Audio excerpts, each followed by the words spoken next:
Let's talk about your future. It probably won't get destroyed by some single massive explosion. No, it's far more likely to be undone by something a lot quieter, something a lot slower. Today, we are diving into that silent force, what we're calling quiet erosion.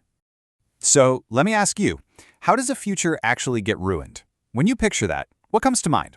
Is it some huge catastrophic event, a stock market crash, maybe one giant public mistake?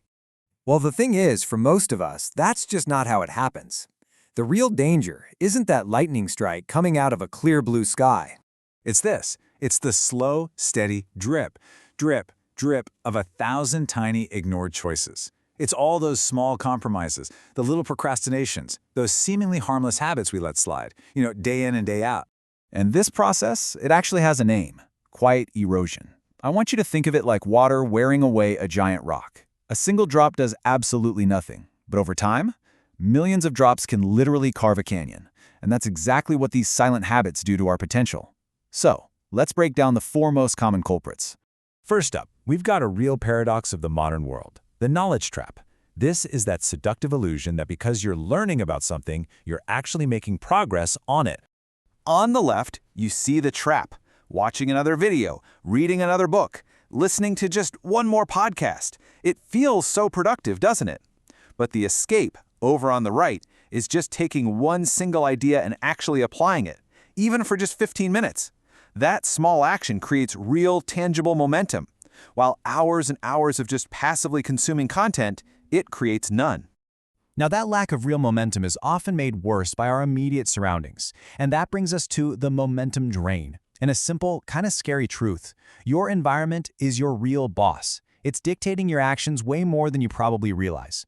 See, it all comes down to one word: friction. A messy desk, a cluttered room, all of it creates thousands of tiny points of resistance. Every single time you have to search for a pen or clear a space on your desk, you drain just a little bit of your mental energy. The escape is so simple: an ordered space. It just removes that friction, and it makes the right actions the easiest ones to take.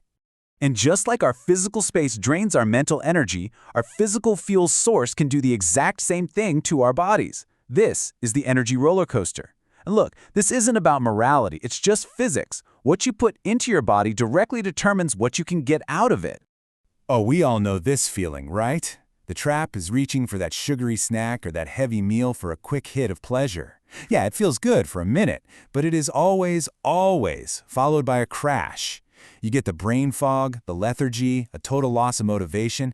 The escape is simply to shift your mindset from taste to fuel. Start eating for stable, long-term energy. Because when your energy is stable, your focus and your drive can be too. All right, and finally we have what might be the most insidious habit of all: the ambition killer. This is all about the people you surround yourself with and the kinds of conversations you let yourself participate in. I want you to think about the energy in the rooms that you're in. The trap is that gossip circle. You know the one. It's the group that complains, that criticizes other people's success, that focuses on problems instead of solutions. Spending time there, silently, slowly, lowers your own ambition. It makes you aim lower. The escape? Find people who discuss ideas, who celebrate wins, who are actually focused on their own goals. That kind of energy is contagious, in the absolute best way.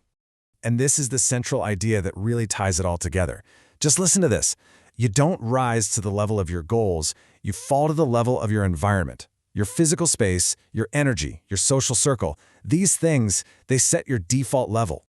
I know this can sound a little daunting. 4 powerful currents all pulling you down. But the solution isn't some massive life overhaul. No, it's actually deceptively simple. The path forward is really just 3 steps. First, you just have to recognize one of these patterns in your own life. That's it. Awareness is everything. Second, make a conscious decision to take back control. And third, and this is the most important part, you start with one single, almost laughably simple action. So what is that first simple action? Clean your room. I know, it might sound trivial, but it is the ultimate first move. Why? Because it directly fights the momentum drain by giving you immediate, total control over your physical environment. It is a small, winnable battle that proves you are in charge, and that creates a powerful ripple effect into everything else. So, look around you right now, at your room, at your digital space, at your kitchen cabinet. Find one tiny source of that quiet erosion. What is the one thing